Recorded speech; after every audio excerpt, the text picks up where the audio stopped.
Guys, what's going on? Dave here with This is Daveford FC. Last season, where we left off last, we had a great inaugural season as Daveford FC. We brought home two major pieces of silverware. We brought home the Vanarama South title. We won the league by a 30-point margin. We brought home the FA Trophy. Granted, it's not the FA Cup, but we brought home the FA Trophy nonetheless, guys. We made a lot of profit last season. We had a great first season. Remember, we had some things going on as well. Towards the end of the season, I got with the chairmans and all that. We had gotten approved for some improved training facilities. We got approved for improved youth facilities, and then I tried to push the limit, and yes, we got approved to build a new 7,000 seat stadium, all seat. Things are looking great, right? We had $2.7 million in the bank. We were rolling, guys. And then after the season, I get notification that the chairman, Mr. Dr. Abdullah Al-Hamadi, he's canceled the projects for the improved training facilities and also canceled the improved youth facilities. And the training facilities were 80% complete. God damn you, Dr. Abdullah Al-Hamadi. God damn you. We needed that stadium built. I mean, we're cruising, guys. I mean, even in the Vanarama National League now, we're not cruising like we were in the South, but we're still doing good nonetheless. So our facilities were cut. They chopped us out. They chopped us right at the knees, man. You know, we lost all that money. Well, it was going to cost $600,000 for improved training facilities. It was going to cost $2.6 million for improved youth facilities. We had enough to pay for this.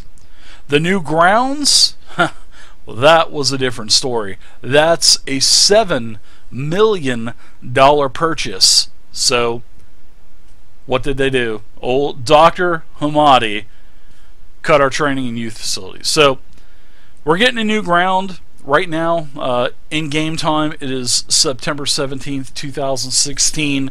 Our stadium is not going to be complete until 6/29, 2018. Holy shit. Hopefully we'll be in our Sky Bet 2 season by then. Man. So, when we had our new grounds, they took all our money from us, but I will say this, guys. Dr. Abdullah Al-Hamadi, we are basically the Manchester City of semi-professional teams. We did not have to finance this at all, guys. We incurred no debt at all for this stadium. We are lucky as hell. We're lucky. We really are. So, we lost all of our money. We went to a negative $400,000 balance, like a negative $446,000 balance. That was like that for about, I'd say about 2 or 3 days, and then the doctor came to the rescue. He is a backdoor owner. He's a backdoor chairman, and he injected $2 million back into the team. So not only did we get the funding for the stadium all paid for, we had to take no loans out, no debt incurred for a new stadium at $7,000, and this stadium is expandable to like $45,000. So that is going to be unbelievable. We're going to be able to continue to expand on this on the Dungeon. The Dungeon is going to be the Lexus of stadiums, I'm telling you. So we went to a negative $400,000 balance, $480 or something. The doctor, he puts a $2 million back into the team, and we went to like a $1.5 million budget.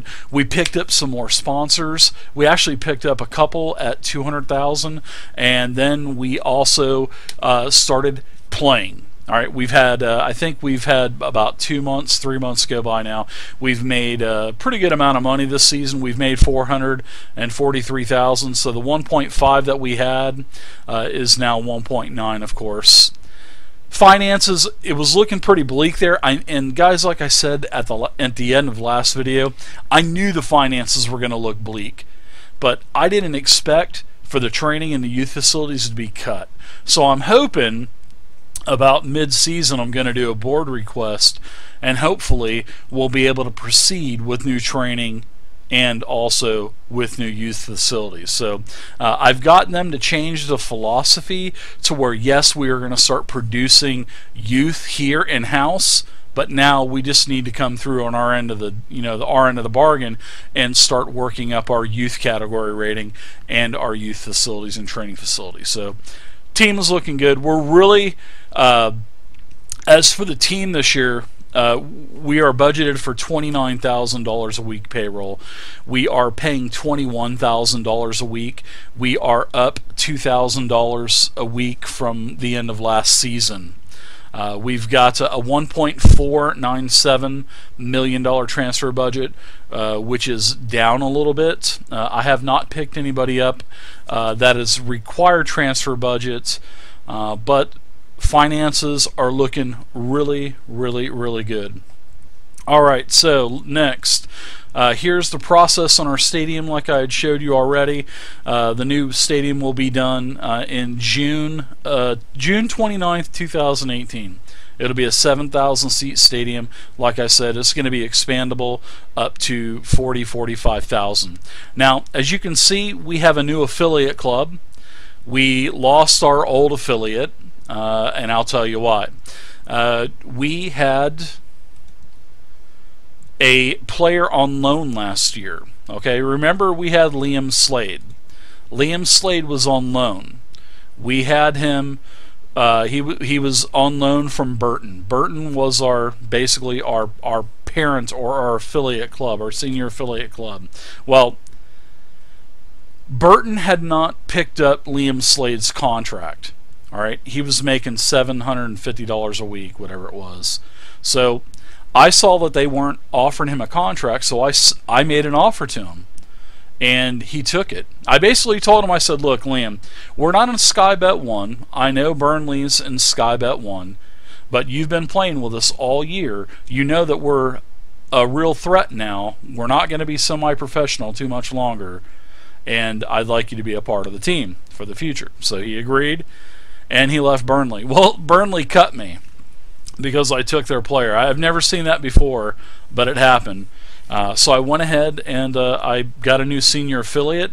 We got a Sky Bet 1. We got Barnsley now. They've got tons of talent that we can borrow if need be. I haven't had to really get any players on loan yet. I mean, they've got a striker that I may end up getting. We're having a problem with injuries right now, but I think we should be okay. We've kind of switched to formation a little bit. So, all right.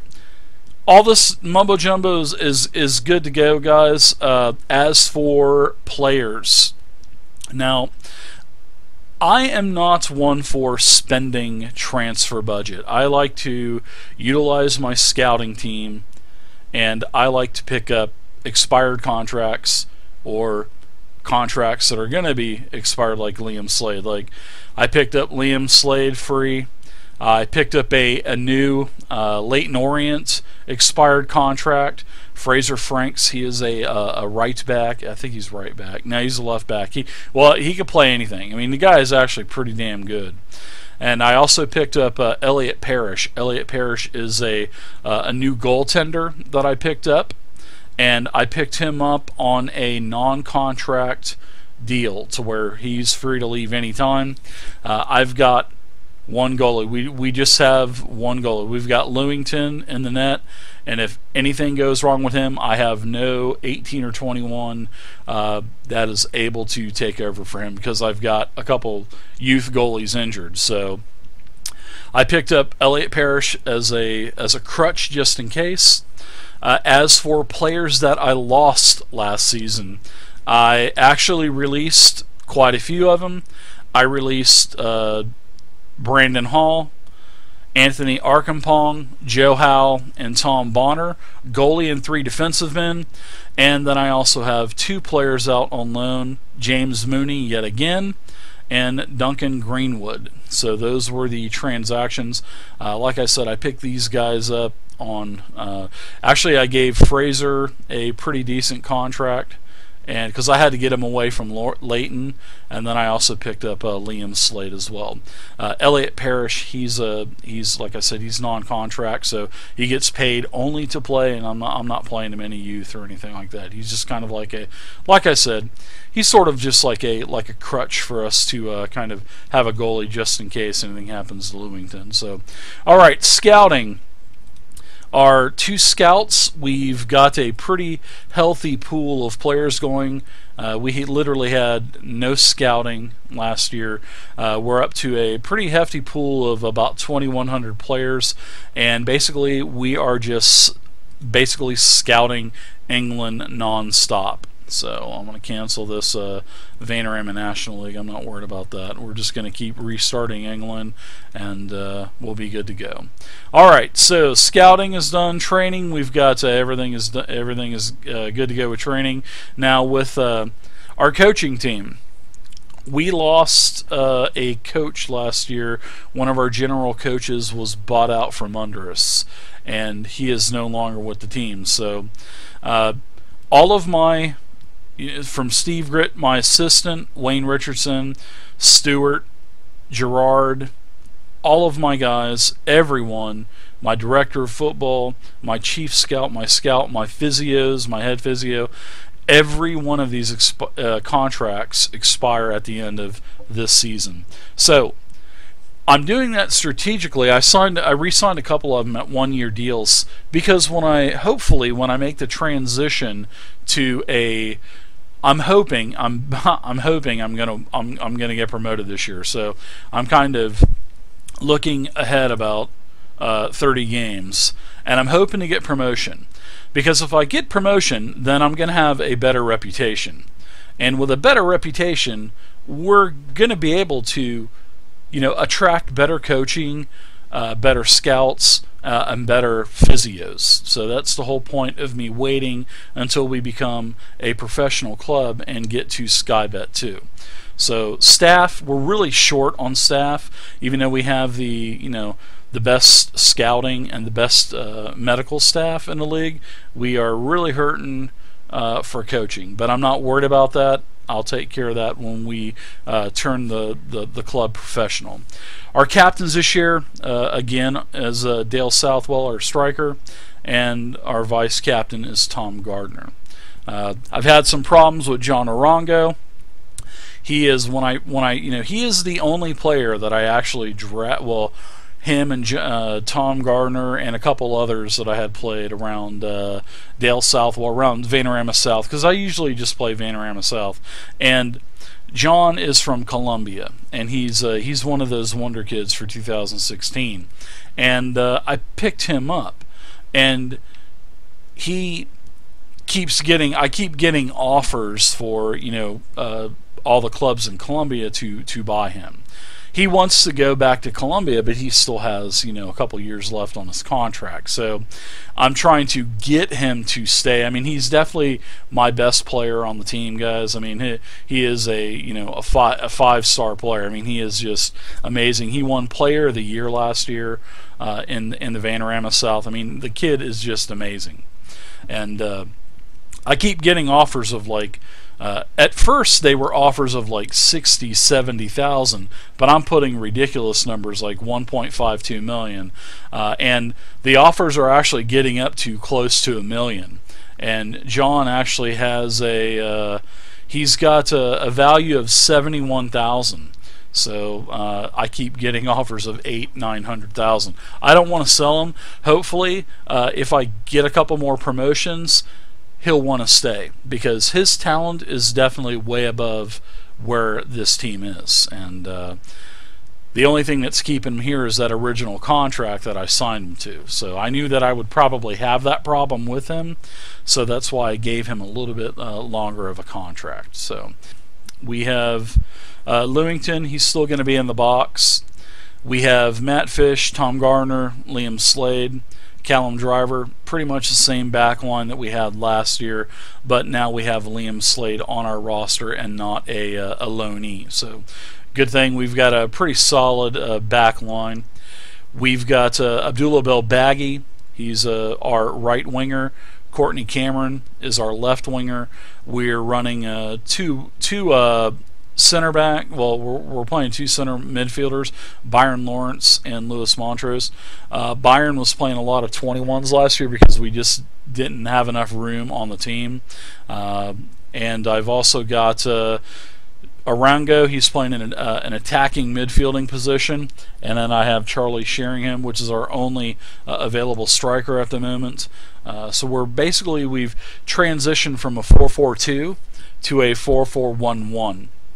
Which is okay. It's actually a pretty successful formation, and I'll go back to 4-4-2 as soon as McLean and Southwell are pretty much back in shape. We've got about 2 weeks and close to 2 weeks for McLean as well. Let's see. On the bench for this year, we're going to have Harrington and Fraser Franks. Fraser is probably going to end up being our starting right back, and I pulled him in. Both of these guys are versatile. They can play both center. They can play center, left, and right. So that was the choice that I made. I basically let go of 3 of our defenders last year. You know, they were basically one position defenders. I want versatility in my players. And so they didn't make the cut for this year, and I've got Lloyd and Fraser. Remember, Lloyd, he was the guy that had the cruciate ligament damage in his knee, and he missed like 85% of the season. So he's back now playing, doing pretty decent. Fraser Franks, he's the guy that we picked up on an expired contract. So we've got Stuart Lewis. He's really good. He's also going to be on the bench. I've been playing Byron Lawrence quite a bit. I mean, it's just he's just got a little bit better rating than Stuart right now, although Stuart is more than capable of playing the ball-winning midfielder, and that's what he actually played last year. I've got Anthony Cook and Kane Felix, 2 great versatile wingers. They can both go left and they can both go right. Kane's left-footed, Anthony's right-footed, or vice versa. I can't remember which one, but okay. So Anthony's either foot. So, and then as for our strikers again that are hurt, Aaron McLean, Dale Southwell, and here's Elliot Parrish, our goalie that I picked up on a non-contract. So that's the team this year. I don't see us needing any other players. We've got let's see, for contracts coming up, we've got next year. We've got a few contracts. We've got to worry about Lloyd Harrington, Anthony Cook, and Callum Driver. Driver's definitely going to hang around. I'm not sure what we're going to do with Anthony Cook. And Lloyd Harrington, he'll probably hang around as well because he's got a lot of versatility, and I'll probably definitely use him still in a rotational type of role. At least I'll probably sign him for at least another year or 2 years. So 2018 is going to be a huge year. That'll be our new stadium year. Pretty much the entire starting lineup is going to be on up for contracts in 18. Hopefully we'll be in Skybet 2, maybe Skybet 1. Just depends. I don't know. It's going to be hard to get out of Skybet 2. So, all right, so let's take a look at our 21 team. We actually have some contracts now. Look at that. Yay! We had our first youth intake in March, and it was pretty horrible. But we did get a pretty promising goalkeeper, Elliot Parrish, and a couple, actually 2 goalkeepers and a striker. And the striker's out on loan right now. So our 18 team, same thing. We've got some contracts now. We had literally, I think, 3 youth contracts when we first started. So I basically took all 16 youth kids and signed them to contracts. Normally, I won't do that, especially when we get the a higher rated youth facility program going. If they're going to be less than 2 stars, like all these 1.5 star guys, I would not even sign them. They would be gone. I would basically just sign Dave Taylor, and then I would sign anything over 1.5 stars. So, and then I'd also I'm going to have scouts designated to go overseas and find kids between 15 and 17 years old. I'm going to bring them in at homegrown, and then I'm also going to have scouts here in England looking for youth as well between 15 and 18 years old. So that's what I want to do. It's spend a little bit more money getting that youth, but in the end, it'll be worth it because I'll be able to sell off and not trade, but pretty much transfer off a bunch of positions that I'm going to be full in. So that's the goal. All right, so our schedule. This is our schedule for the 2016-2017 schedule. We've been running the 4-4-2 still. It's been our bread and butter. We transitioned around Gateshead to the 4-4-1. You can see we had a couple games where it wasn't going as the whole season had gone. I mean, guys, we literally were blowing away the competition. We had the first 6 games where the opposition couldn't even score a goal. And then we played Gateshead. I actually had both of my strikers got injured in the same game. I brought on Southwell. Actually, Southwell started. He broke his ribs. He was out for like 4 weeks. And then as soon as I brought in Aaron McLean, by halftime he was hurt as well. And that's when I had to switch to 4-4-1 there in the middle of the game. And then we ended up losing. We were up 1-0, and then we ended up losing, by 2 goals. Then we had, let's see. So we're actually doing really well in Vanarama. The last couple games they've been a little sketchy. We haven't scored a whole lot of goals, but we had Halifax. We drew 2-2. That was actually a come from behind. I thought we were going to lose, but we came back. And now we had Dover last game a couple games ago, about a week ago. We won 2-1. We've got Oxford City. Today is September 17th. Today is the game. Oxford City is a very fierce rival. It is a competitive rival, and we are going to be playing that game. Now, for the overall standings in the Vanarama National League, we are having a pretty rough time, even though we've had such a great season. So have a lot of other teams. So Walking's 1 point behind us at 21. We are sitting in first at 22 points with 9 games played, 7 wins, 1 draw, 1 loss, sitting on 22 points, like I said, and a 16-goal differential. Walking's in second with 21. Tranmere is 19. Eastleigh, actually Eastleigh is who we played in the English FA Trophy last year. Oxford City is 17 points. So we are in no way dominating, even though our scores are showing that. In no way are we dominating the league. So we are expected to reach the finals of the English FA Trophy this year. I think those expectations may have been set a little bit too high.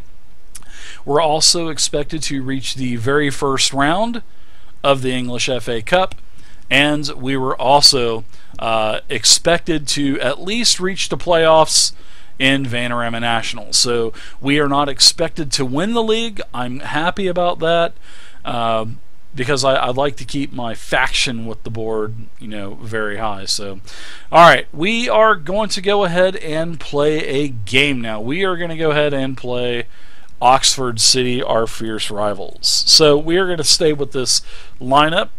We'll keep Lewington in there. We're going to play. We'll probably go ahead and we'll bring in Fraser. And we are going to play Gardner in the middle, Slade in the middle. We're going to play on the left-hand side Callum Driver. We're going to be playing them all in the automatic wingbacks. We're going to be pushing them up the flanks. Our right winger, we're going to go with Abdullah Belbaghi, so he can continue to be on the Sierra Leonean international team. Courtney Cameron, he's going to be on the left-hand flank. Our center midfielders are going to be Byron Lawrence, Lewis Montrose. Our attacking midfielder that's going to be linking up Sheringham is going to be John Arengo in the attacking midfielder role, and Sheringham is going to be knocking him in, hopefully. On the bench, we're going to run Harrington and Fish, Stewart, Anthony Cook, and Kane Felix. So if we have Sheringham gets hurt, I have no clue what we're going to do because I have no more strikers. We'll figure it out. All right, guys, let's go ahead and get playing, shall we? All right, so it looks like we've got the ball first. Arengo's getting it into Sheringham, and he was not in position. Looks like we've got a great goal. Wow, Courtney Cameron's second goal of the year. That was actually really quick. We're dominating possession, guys. We've got 75% possession, down to 68. Wow, Oxford's now got possession. How that can change in the blink of an eye, really. So Sheringham, ooh, nice shot from the top of the box. We are totally dominating this game so far, guys, and it is 15 minutes in. Around 15 minutes, but it looks like Oxford is now pushing in. Looks like, ooh, nice tackle. Wow. Liam had a great tackle. Lewington with a nice block. Blake's taking a corner into the box, and Lawrence kicks it out, and it looks like we are going to about 25 minutes now. All right, possession is almost even. Montrose has got it in the middle, gets it out to Driver in the flank. Tatum with a good steal, and to Harris in the middle. Oh, wide open shot. Thank God Alomi sucks ass. So looks like we are getting closer to halftime. Arango, we're going to try to score one more time. Belbaghi on the right. To Lawrence, Arango in the middle. Linking up Cameron for scores. Cameron's second goal of the game from the left wing. He is sitting at a third goal of the year, and we are up 2-0 at halftime. What is up with that? That was a great turnaround there. We've got a 50-50 possession, and Oxford has the ball to start the second half, and we are going. Great first half by the team, guys. Looks like Oxford is driving. Jackson's getting into the box, and it is a nice save by Lewington. Looks like they had the ball, but went to, okay, key play. Here we go, back into the box. Gardner kicks it out, and it is a throw-in for Oxford. Looks like Byron Lawrence is offside. I should probably slow these down a little bit so I can commentate on these a little bit better.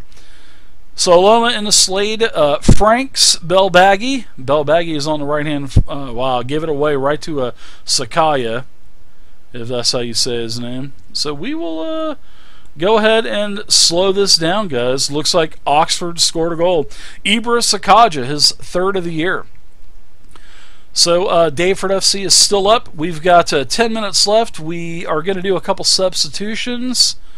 We have a couple. Let's see. I'll go ahead. I should have done this about 10 minutes ago, but I kind of forget while I'm commentating. So let's go. Our defenders. We need to rest our defenders because their stamina is pretty shite, if you know what I mean. Even though we've got them training on better stamina. So all right. So it looks like Slade, Driver's on the left-hand side. Cameron is going to try to get up there and get a hat trick. Looks like Aranda's getting it into Cameron into the box. Belbaghi hits it in from the right flank. Belbaghi's second goal of the year. Good job, guys. 3-1. 88 minutes, looks like 2 minutes of extra time is going to be added on. Pafari throws it in, and the referee blows the whistle. Daveford FC with a dominating win, 3-1. So it looks like possession, Daveford FC 52% possession, Oxford 48. Pretty even there. We had 14 total shots, 7 on target for 3 goals. Oxford City had 8 shots, 3 on target for 1 goal, and Oxford City was hacking away at 18 fucking fouls, and we had 12 fouls. Player of the match goes to Courtney Cameron. Very nice, with a 9.3 rating. Good job, guys. That gives us still a 1-point lead. So, guys, this is going to be it for this episode. I will see you next time, and hopefully we'll have a couple cup games for you. So I hope you guys enjoyed this session. We are in Season 2 now, guys. Hopefully we are on our way to professional status. Guys, please like the video, subscribe to the channel.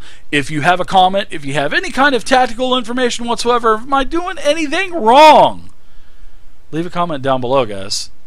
Thank you guys again, And until next time, I'll see you on the pitch.